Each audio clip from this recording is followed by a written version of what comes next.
Hey there, and welcome back to Crypto Clarified. This is the podcast series where we come together to discuss the most captivating headlines and trends from the crypto space. My name is Benjamin Dean, and I am director in Wisdom Tree's digital assets team. And today I've got the pleasure of being joined by Lily Liu, who is co-founder of Anagram and the president of the management of the Solana Foundation. Social media shout outs to kick things off as always. Hit subscribe if you're on some kind of podcasting platform and share with your friends. WhatsApp's a great way to do it. Tell them to subscribe. Sharing is caring, folks. Sharing's caring. As always, you can find me at Benjamin Dean on the Bird app. And US listeners, check out wisdomtreeprime.com. You're going to be in for a surprise. On today's episode, we're going to be talking with Lily about her very interesting and entrepreneurial background. We're going to talk a bit about how distributed networks are changing the structures of economies globally. Super interesting. We're going to talk about scalability and why it's been an obstacle to so many networks in the past, how Solana tries to address that problem, and then, of course, the solutions that are out there. We will finish up, as always, with a look to the future, because if there's one thing we love doing on the show more than clarifying crypto, it's thinking about the future. Before we begin, though, I have to do the shout out. James, Sam, in compliance, don't hit this 30-second button, people. You can miss the best part of the show. Before I begin, I need to state the following. To clarify, the views and opinions expressed in this podcast are those of Wisdom Tree and Anagram, and the Solana Foundation is subject to change. Anything we present in this podcast is not intended to be relied upon as forecast, research, nor as investment tax advice. The information and opinions expressed in this podcast are not a recommendation or a solicitation to buy or sell any securities, and relies upon them is at the sole discretion of the listener. Please remember, past performance is no indication of future results. I'm getting so good at that now. It just runs off the tongue. Let's move to the fun stuff. Lily, welcome. It's so nice to have you here. Thanks for having me. And I think you did that within 30 seconds as well. So that's nice. Oh, well, yeah, you get a bit of practice with this, and it's super important and interesting, so you've got to do it correctly. Lily, you've got a very interesting background. I know at the moment you're coming to us from Taiwan. Hmm. You're there for, I assume, conferences or for work. But usually when we kick off these episodes, we like to ask guests a bit about their background, how they got involved in the space, and why they're working on what they are now. How about you just run listeners through your background quickly? Yeah. So I took an interest to Chinese history, modern Chinese history, quite early in life. I kind of chanced upon this book called Life and Death of Shanghai when I was 9. I wouldn't say that that would be necessarily 9-year-old typical reading, but I read it and I was fascinated by it because it's a crazy story, right? But it also happened to be reality. And then few years later, when I traveled to mainland China to Shanghai, which there's just such a juxtaposition of 1990s Shanghai and what I'd read about in the 60s and the 70s. And that really captivated me because I just couldn't make sense of it, right? How could this relatively consistent culture that I'm from, sort of be at these two extremes in such a short amount of, not just the same amount of time, but like literally the same human beings were the practitioners of the terror of the 60s and then this kind of blossoming of the 90s. And, then and even now, I just really wanted to understand that. And I'm not sure that I fully do. I'm not sure that many people fully do. But that was what sparked kind of an early interest in political economy, right? How do these things work? Why, right? And to me, those have always been continued to be interesting questions. And ultimately, that also led me down that kind of continued line of inquiry led me into crypto starting about 10 years ago. Super interesting. I remember living in Shanghai, and when you see the images of Pudong between like the 60s and the 90s, it's completely changed. I mean, if you ever want an indication about how places' economies can shift very quickly, Hmm. go and check that out. Right? It's. I mean, it certainly marked me, but it sounds like it also marked you as well in a Totally, similar way. totally, yeah. My- I think we kind of generally have this kind of sense that that the present is at steady state and in status quo, and that we expect change to be incremental or change to be linear, something like that. When in fact, sort of very punctuated events are more frequent than we might assume or like to assume, and volatility is more present than we think it might be or should be. And that's something that I think crypto introduces that kind of element of volatility into supposedly sort of stable modern life.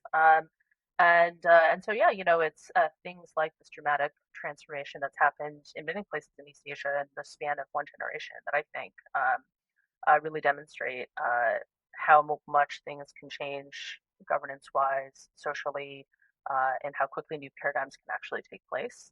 So in that sense, I think that what we're doing at crypto is not actually that fast and not actually that crazy. I'm glad someone thinks that.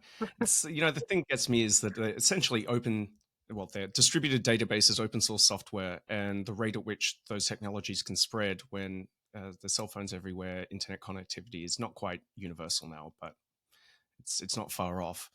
Yep. The rate of potential change, I always try and impart that when we do client meetings with the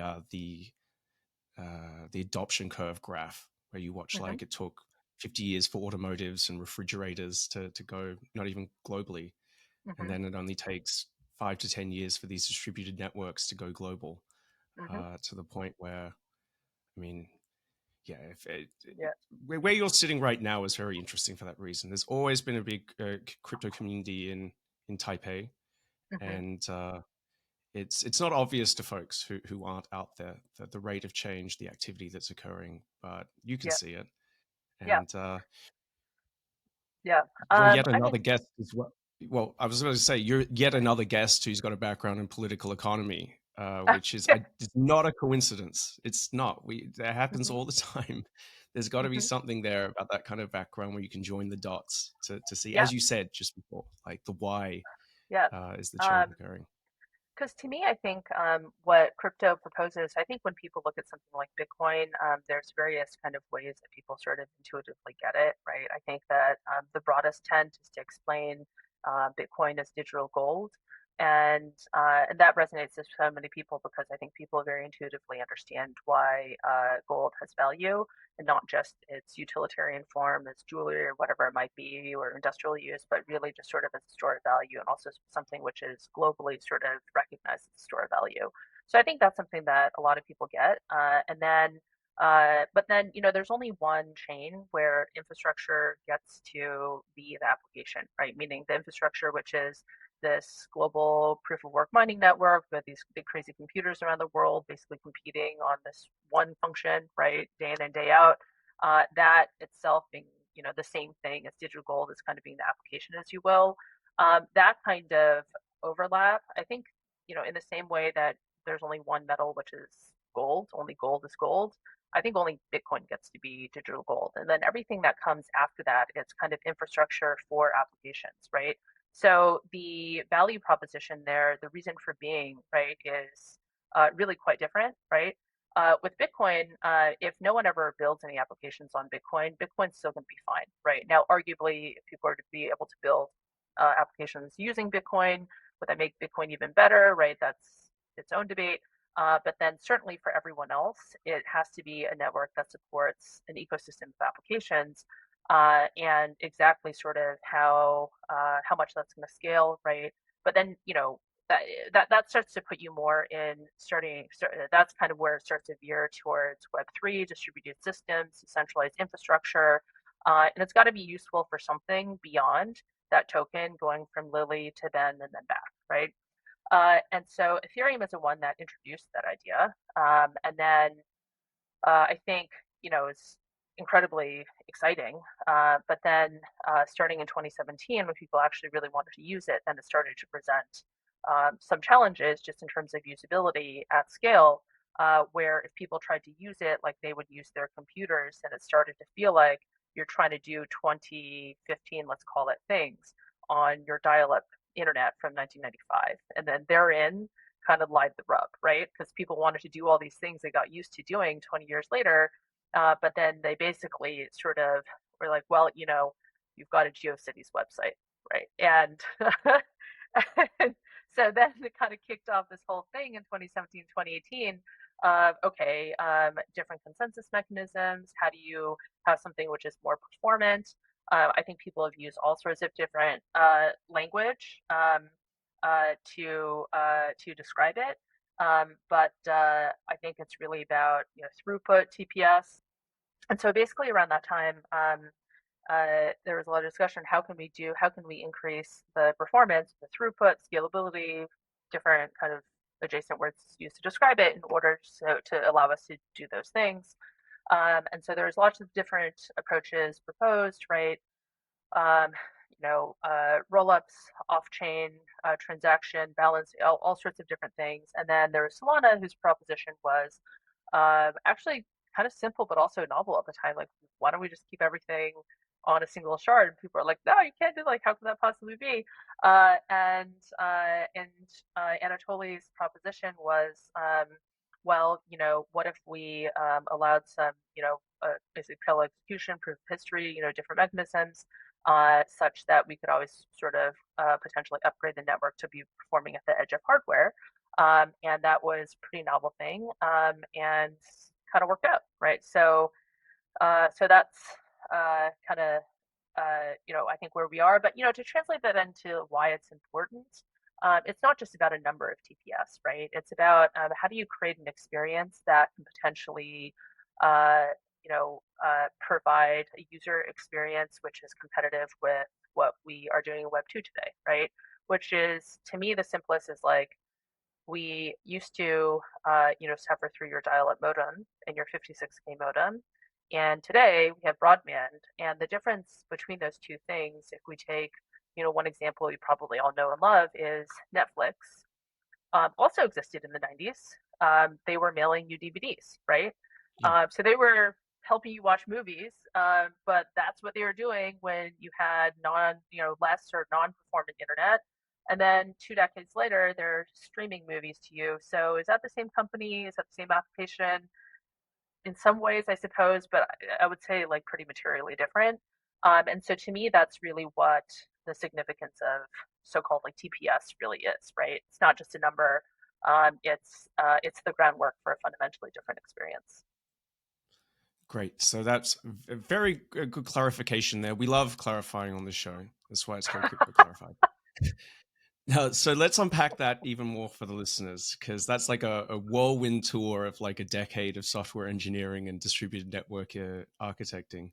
You got Bitcoin, as you said, like it's Bitcoin. It's people think of it as like a store of value. We could debate whether that's true or not. That's fine. It does a very specific thing. Um, and then there are there are limitations around it for technical reasons. You have Ethereum come along where people can do different things on it. I think you're alluding to it, but when we were talking about something like Ethereum, it's what activities are people doing on it essentially, because that will Mhm. help us then unpack the point around why scalability and throughput are obstacles potentially. Yeah. So, like, Um, what have people were using it for? I know stable coins is a thing, yeah. but there Yeah. might be other ones that you, from where you sit, see that might not be Yeah. obvious. Well, I mean, there's the two kind of most, I guess, most talked about use cases, most adopted use cases. There's DeFi Summer, which was summer of 2020, and that was really kicked off in earnest, I would say, by the advent of Uniswap and the ability to, take these coins and then create kind of liquid markets around smart contracts, right?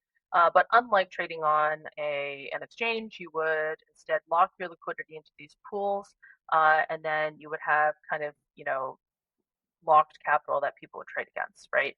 And But that was already hugely more useful than just sending a token back and forth, which is some form of a payment. And although we can talk about that in a second as well.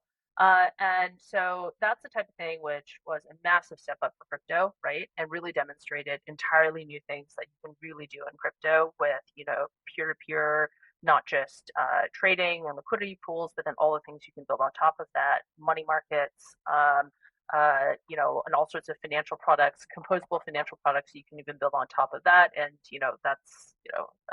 there's been a lot of cool stuff there over the last few years. And so that was pretty revolutionary. But then the critique is that, it's not terribly capital efficient because you've got to lock your capital in there, right? And with yield farming, there's only, like truly long-term equilibrium. Yield farming is not at some point the tokenomics start to get a little bit challenging years into sort of a yield farming go to market type of strategy, right? And I think we've been seeing some of that come to light over the last few years, right? And essentially, all of that is workaround and compensation for the fact that that Ethereum main chain cannot support the sort of more capital efficient way of doing things, which is to have an order book, right, and be able to sort of bid ask and sort of live settle, live kind of price discovery rather than locking your capital in. And so that's the type of thing that I think really actually in the early days before I got involved in Solana demonstrated how powerful something like throughput can be when you're talking about these types of use cases, right? Because Solana was able to support an order book based protocol. So you could actually have fully on chain order book trading. And that was crazy at the time, right? This is probably end of 2020, beginning of 2021 that you could do that, fully on chain. And so that was, kind of the difference where, yes, it's all like on chain trading, but then the potential capital efficiency, right? The architecture of these potential DeFi systems is dramatically different. And I would say even when it comes to payments, which I think is like a little bit of the white whale of crypto, people have been writing about it for ages and writing about sort of, like competing with Visa. We were writing about Bitcoin back like, from the early days of Bitcoin, right?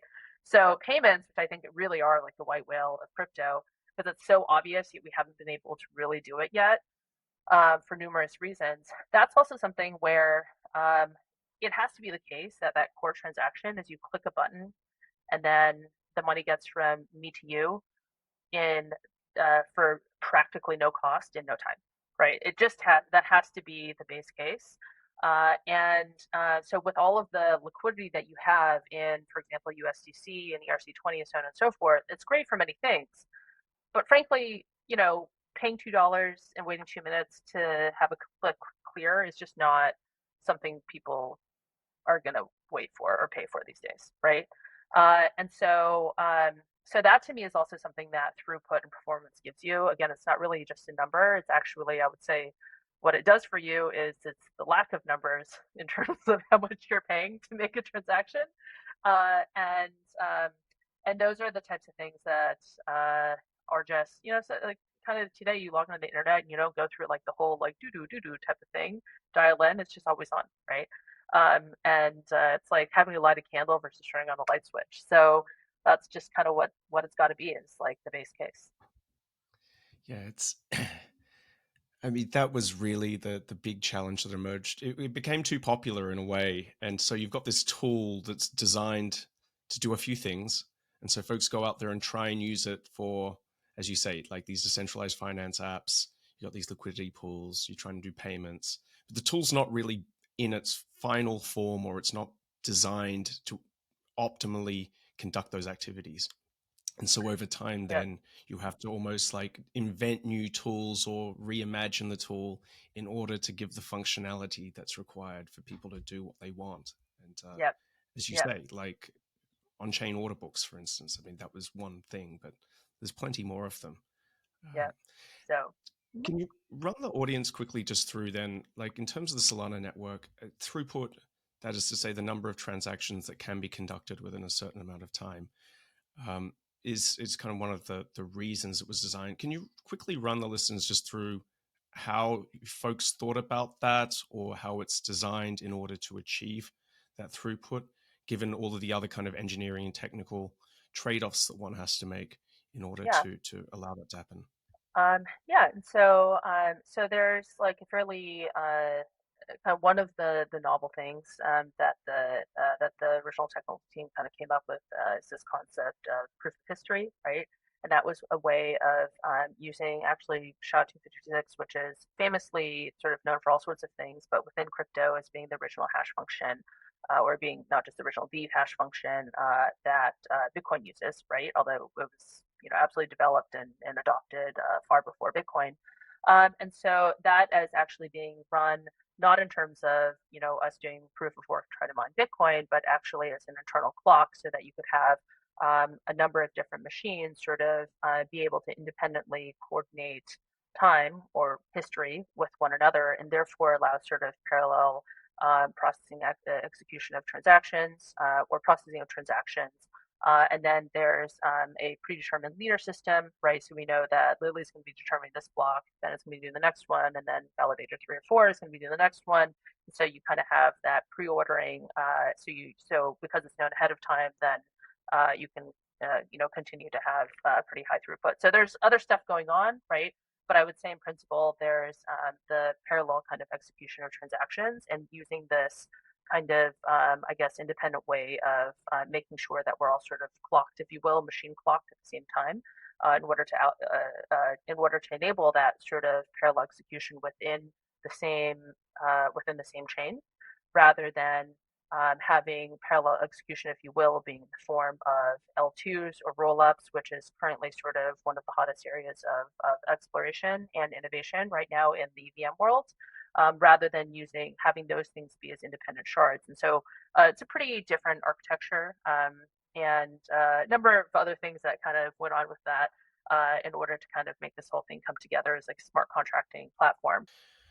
So, listeners, I hope that what you're gathering from this is that scalability of this kind of infrastructure or digital infrastructure has been an issue over time because there's certain like state of the art things that you can and can't do at certain points in time. There are trade-offs you have to make in terms of designing and architecting systems. And over time, of course, knowledge and technology accrues, and you're able to do new things with different technology. So what Lily's just done a great job of doing is explaining the Solana solution to the scalability problem. You also mentioned layer 2 rollups on Ethereum, and that's a whole space that we unfortunately don't have time to go into. But other people have got different solutions, and there are trade-offs there. Could you just run the listeners through very quickly kind of the trade-off that you face with the solution that you've brought out? And then also think a little bit about like how it's going to evolve in the future, because it's not a static, or as you said earlier in the episode, steady state. Like it's going to change. Yeah. So the one of the challenges with rollups is that you lose fungibility and composability between the L2s and then, for example, the main chain, right? And so if you take USDC, for example, when you take USDC from ERC20 mainnet, ETH mainnet, and use it on, let's call it Arbitrum or Optimism or something, you have to go across a bridge, and it's actually a different coin, right? I would say loosely in the TradFi world, it's a little bit, Lily's money market fund versus Ben's money market fund. They'll probably get you to more or less the same place, but they're actually different things at the end of the day, even if they all get called USDC, right? And there's some kind of synthetic layer in the middle. And so what that means is that, in the same way that, who your broker, custodian, kind of issuer, whatever, of let's call it a money market fund is, makes it a slightly different product.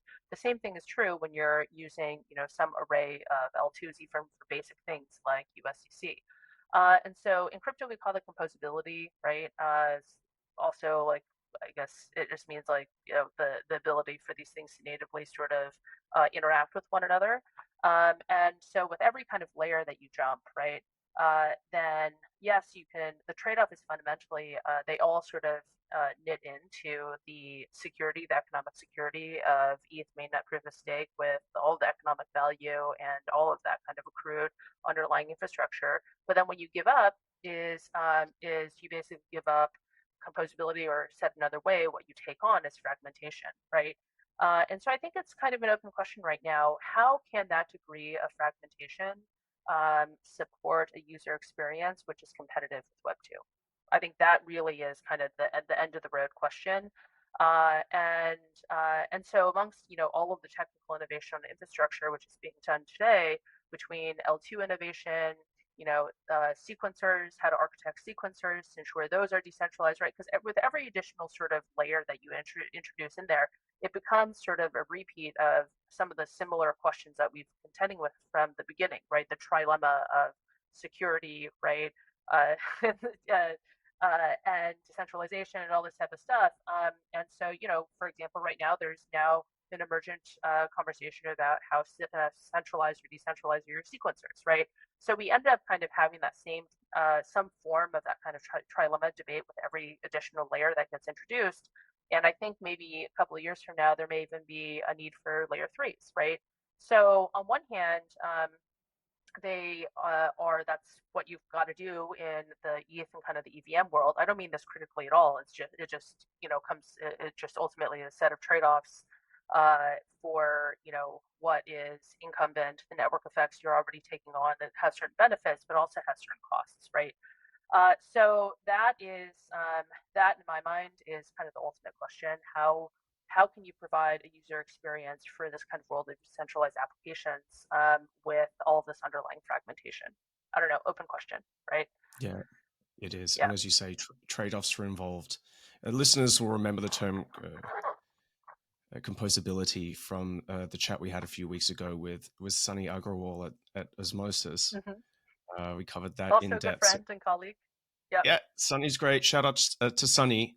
They're not easy problems to deal with, but someone's got to work on them. And bit by bit, with the trade offs that you've rightfully pointed out, bit by bit things progress. But that composability seems to be kind of one of the key elements from these distributed networks that, as you say, avoiding fragmentation, because as we know, the financial system is extremely fragmented with lots of intermediaries, and there might be a more efficient way in which to structure things.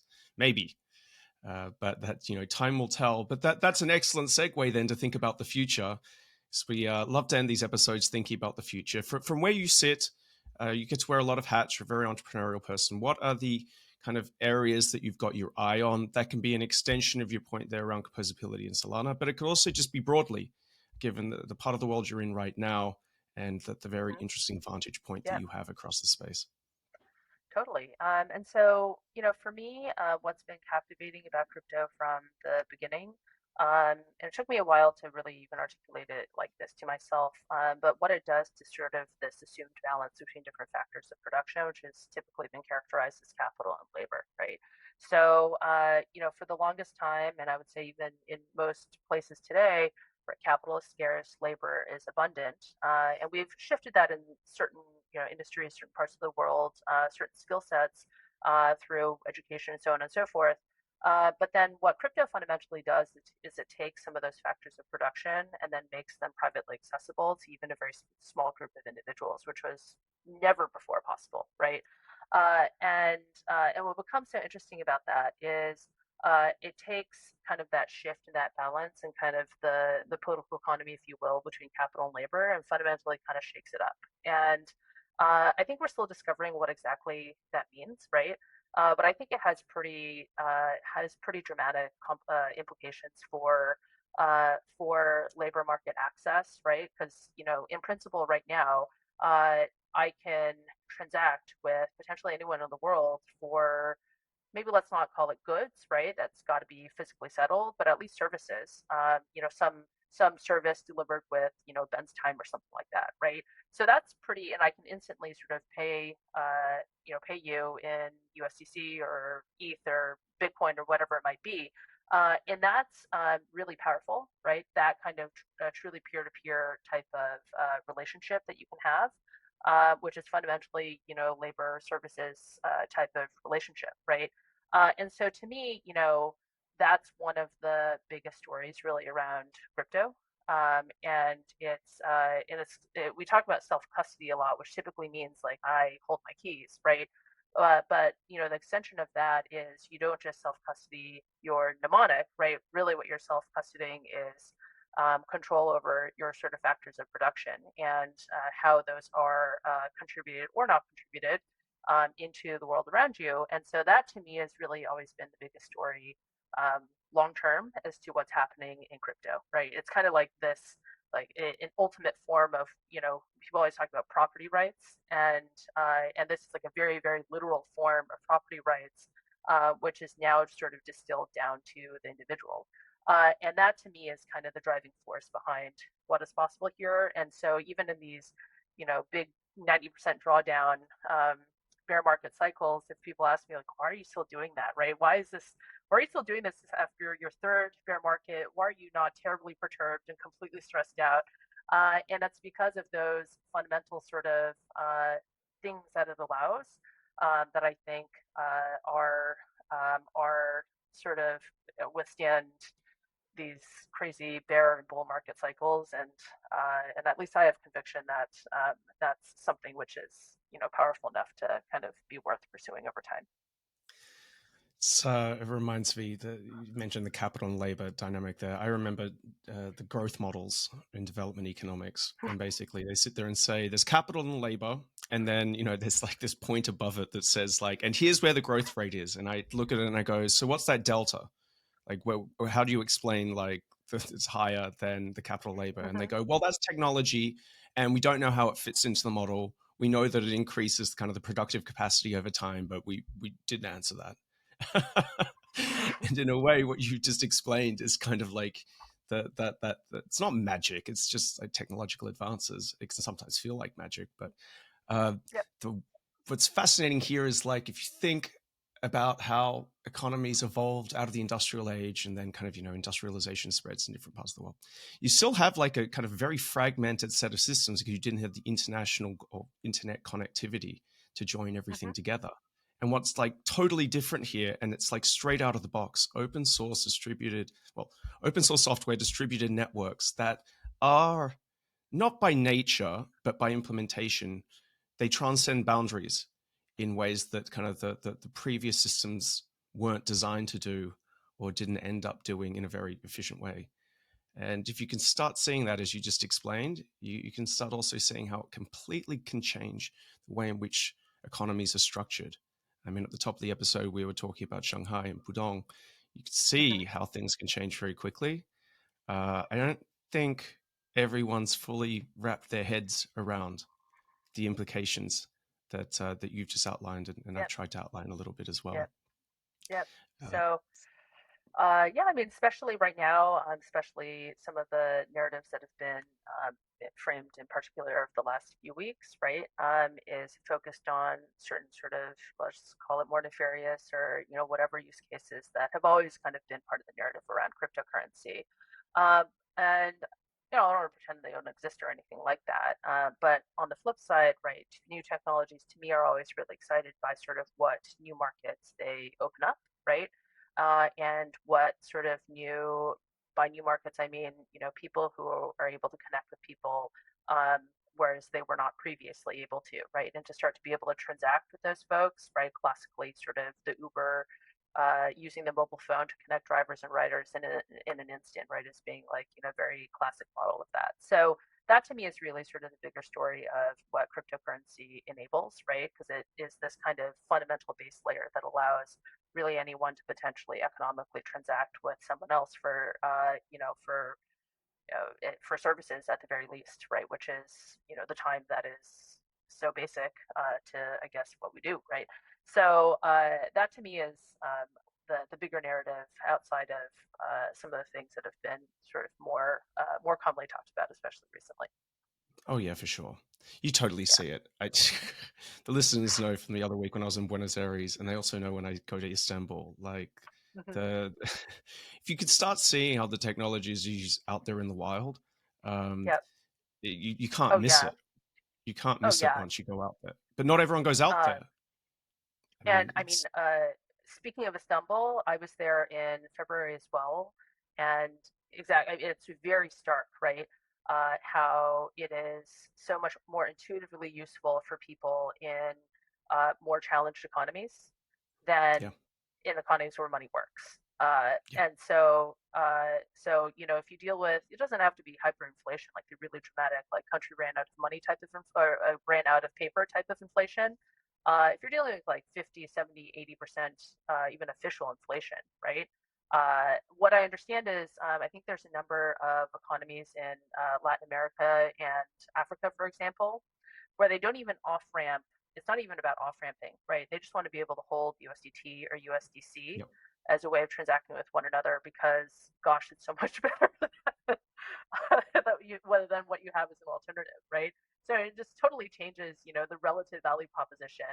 And sometimes I think, for those of us that live in countries where money is stable and money works, the kind of frame of reference is pretty fundamentally different. You've just reminded me, and I know we're coming up on time, so I'd love to keep going for forever, but like, unfortunately, time is a scarce commodity as well. the People will say to me, where is simple, cash card. So how do I want to pay? Cash card or crypto? And I'm crypto. Okay. What do you want? They'll be like, just what you said, USDT. And I'm like, Hmm. so which network? They go, I don't have any idea what network. I don't care. I just want it quickly Yep. and straight to my cell phone. And that's exactly what you said earlier on about Hmm. scalability and throughput on networks. But people were opting to do it. They might not have been doing it on Solana necessarily, but I'm sure Hmm. people are. And it just works. It just Yeah. works. Um, And it's a way to move money across borders you yep. can't do with a legacy system. And it's way easier and cheaper and faster and safer. Yeah. So people do it.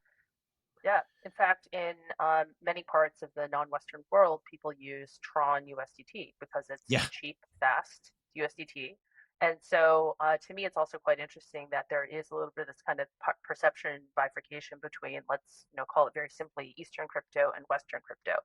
Eastern crypto, we think USDT is a scam, and it's been characterized as such for a long time, right? I think somewhat unfairly. I don't know. I don't have strong opinions about it, but just repeating what other people tell me, right? There's a little bit of this kind of like shifty eye type of reception that you'll get.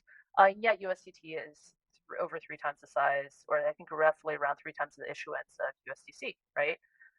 And so that's an interesting type of concept that you have something where you kind of have like these two addressable markets, if you will, for a very similar product. And so, crypto, because it's digital, it's fungible, and it's, constantly living and things like that, then you actually have like these competing versions of what is unified in the traditional world.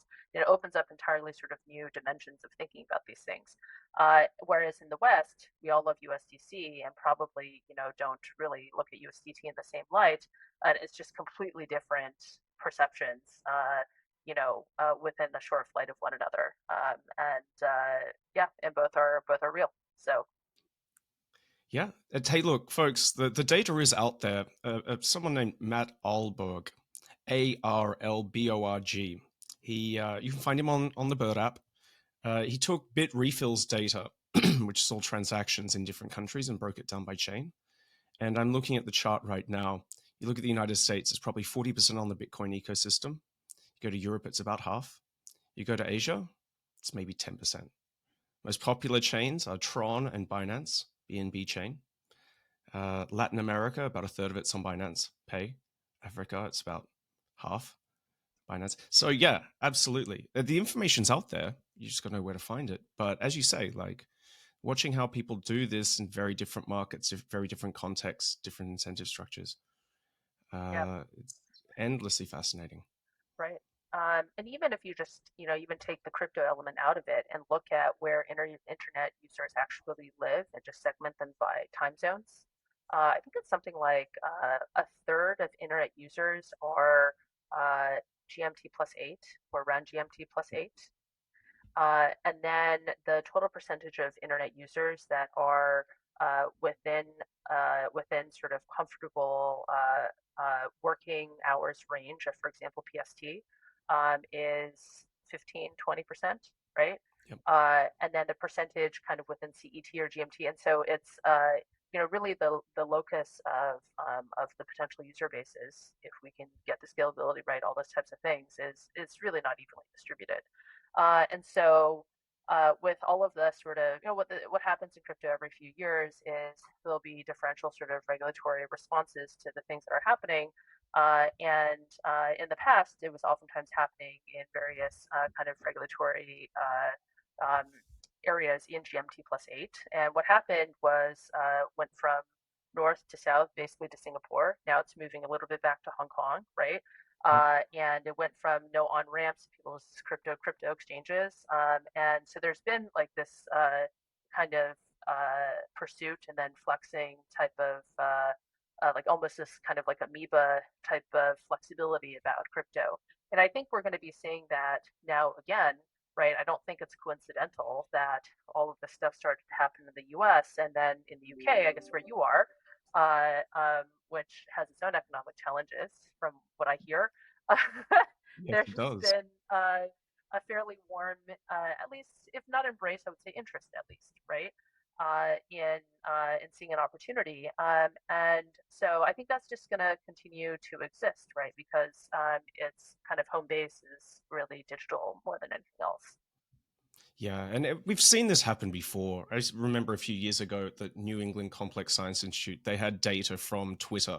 So this is probably 15 Hmm. years ago. And they were basically like, there's two Twitters. One of them is the people who are awake on Pacific time. Um, and then there's the other part that are Western Europe and the Eastern United States. And Hmm. they don't speak to one another essentially because they're using it at Yes. completely different times. And Yes. it's the same thing here in a way. It's just a different Hmm. manifestation of the way in which technology is Yes. adopted in different Yeah. places as people have different problems they solve in different ways. Yeah. And So, you can see it. You you can know, see almost the uh, tectonic plate shifting, as you just pointed mhm, out, as different jurisdictions yeah. start taking different approaches to seize the benefits and deal with Yeah. the risks. And so, in a sense, that is kind of it's almost the social, or I guess call it like usage manifestation of the very concept of these are networks where validators, right? Anyone can join or leave the network at will and doesn't have to necessarily interact or coordinate outside of the core protocol with anyone else. And they can all sort of be in parallel part of the same community, Yeah. yeah, or at least their own, right? So this whole sort of Byzantine fault tolerance type of thing, this is a little bit like the social equivalent of that, right? Where you have this one network used in so many different ways, and this is, in some sense, if we put like a corporate lens on, typically we expect corporations, right, which usually produce products, to have kind of a singular focus of those products with, one or maybe a couple of very clearly segmented customer bases and things like that, right? But to me, the mental model of a blockchain is so fundamentally different that you actually have kind of like these parallel communities that share core infrastructure, but potentially, couldn't even be more different. And in that sense, it's like a pretty different thing from how we typically think about tech products, which are usually sort of the manifestation of a corporate entity. So. So that's what I also find to be quite interesting and also quite unique about what happens in crypto, because ultimately this is kind of substrate for communities, rather than sort of being like a corporate type of expression, right? Ultimately, there's sort of communities at scale cities, and I guess back to the earlier conversation about Pudong, right? Yeah, it's a good way to put it. Mental model. If it's a distributed system and it's got emergent properties of a complex system, you can't use the central hierarchy mental model Mm-hmm. anymore. It totally breaks Yep. down, and you can't understand what's Yep. going on unless you update essentially the way Mm-hmm. you perceive the world to work. It's just Right. fundamental. Or even sort of, I think that the desire for a lot of people to try to demand a higher level of consistency in use case is something that is not necessary, right? I think to demand consistency above like the most primitive level, consistency in behaviors and cultures and those types of things, this is meant to be sort of a lower level, technology, right, upon which communities are built, and one should not expect that those communities are terribly similar, as if products from a company would be very similar, from the same company would be similar to one another. That's where I think the mental model starts to diverge pretty quickly. So Yeah, all these things can be absolutely. true, right? Yeah, and it's endlessly fascinating, but Mm-hmm. unfortunately, we're out of time. Lily, how can people find you on the interwebs? I am CALILYLIU, CA Lily Lu on Twitter. That's probably the best place to find me. Nice one. Great. Well, with that, we're out of time. It has been an absolute pleasure to chat with you today, Lily, though. I hope everyone found Mm-hmm. today's podcast useful and informative. If you're in the US, wisdomtreeprime.com, go check it out. You can always find me on the Bird app at Benjamin Dean. And as a reminder, if anybody wants to talk about any topics in the future, or if you just want more information, use the snail mail, cryptoclarified at wisdomtree.com. Thank you for listening. It has been an absolute pleasure, and I hope you have a great day.